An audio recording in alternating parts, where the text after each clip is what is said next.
on the subject of the Palestinians. Here's Alex in North London. Alex, go ahead, sir. Hi George, I'm calling from North London. I've been listening to you for 3 months now. Okay. Never had the chance to speak to you. Okay. But I was just calling on. I was listening to you a couple of nights ago, and you were talking to these people, and they were saying that Israel, the Jews, did not have the right to gain Israel from the Palestinians. And I was just saying, throughout history, the Jews have been persecuted, obviously from the Holocaust, and we were granted Israel as a result of this. And I feel that granted by whom? We were granted from Britain and other countries. Granted us that. But what right did Britain have to grant you somebody else's country? Well, it's due because we lost 6 million people. No. I'm not arguing about that. I'm going to come on to that. But what right did Britain have to grant you somebody else's country? We had the right because we lost 6 million people and we did not have a home. Well, yeah, I'm going to ask you for a third time. What right did Britain have to grant you somebody else's country? Well, they didn't. Well, they were giving us the right because it was they were basically gave us because of the. But they gave you somebody else's country. That's the point I'm making, Alex. Can you deal with it? Yeah, but the Jews have also had to. They've dealt with this throughout history. Well, Alex, I don't know if you came on with a script and you can't deviate from it. Can you please answer that point? And we'll come to the Holocaust and who was responsible for it and who should have paid and what they should have paid for it. But given that you've said Britain granted you, and you're presumably saying you because you're Jewish, somebody else's country, I'm asking you, what right did Britain have to grant you somebody else's country? Britain, you could say they didn't have a right, but they came in and dealt with us and with the Jews having lost all these lives, and they basically granted us this land. Okay. Well, I see I'm getting nowhere on this, Alex, so let me deal with your overarching point. Maybe you're just not equipped to deal with the principal point that I have made. The Jews have suffered racist anti-Semitism down the ages in many, many European countries, including our own.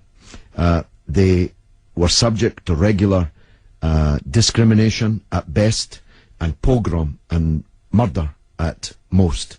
That's undoubtedly true. The one place in the entire world that Jews were neither discriminated against nor subject to pogrom was the Muslim world. In fact, so much was that the case that when Christianity came back to power in Spain, in Andalusia, in the western extent of the Islamic Empire, when the Muslims left, the Jews left with them because they feared the Christian anti-Semitism which would be unleashed in the wake of the departure of the Islamic civilization in the West. That's why so many Jews are to be found even today, and were to be found in profusion before the creation of the State of Israel, in countries like Morocco and along the North African coast, because under the protection of the Muslims, the Jews left Europe and went to live in North Africa. The Palestine that was wiped off the map when Britain granted you somebody else's country had Jews living side by side with Christians and Muslims for century upon century without the slightest trace of discrimination or violence or pogrom. So, what's happened is that Christian anti-Semitism in Europe, which massacred 6 million Jews in the greatest crime in human history, was paid for not by the Christian countries of Europe that either practiced or turned a blind eye to that anti-Semitism, but was paid by the very people who were completely innocent of that Holocaust, who had never persecuted the Jews, who had never pogromed the Jews. And that seems to me to add insult to the injury suffered by a people whose country was wiped off the map, who were dispersed into exile, to make way for a Zionist idea which was granted to European Jews, because these were the first settlers, granted to European Jews by Britain. And as you have singularly failed, 4 times I asked you, to acknowledge that Britain had no right to give away somebody else's country, one country given to a second people, the land that actually belonged to a third people, it seems to me an all-round injustice, don't you think, Alex? Yeah, I agree that they didn't so much have the right, but they were stepping in after the Holocaust to grant it to the Jews. But it was long before the Holocaust that Britain stepped in.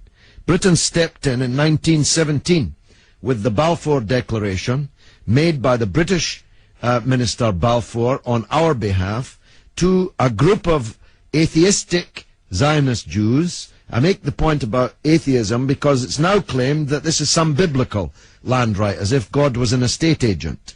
The men to whom Israel was promised were atheistic Jews. They were not only not speaking for all Jews, they represented at that time in 1917 a tiny proportion of the world's Jews. Most of the world's Jews supported communist or socialist parties and ideas at that time. The Zionists represented a tiny sliver of Jewish opinion at that time. Yet Balfour promised them the land which belonged to a third people, without consulting either the British or the world's Jews, and least of all, consulting the Palestinians. Okay, well, thanks very much for talking. Okay, Alex, thanks for listening, my friend.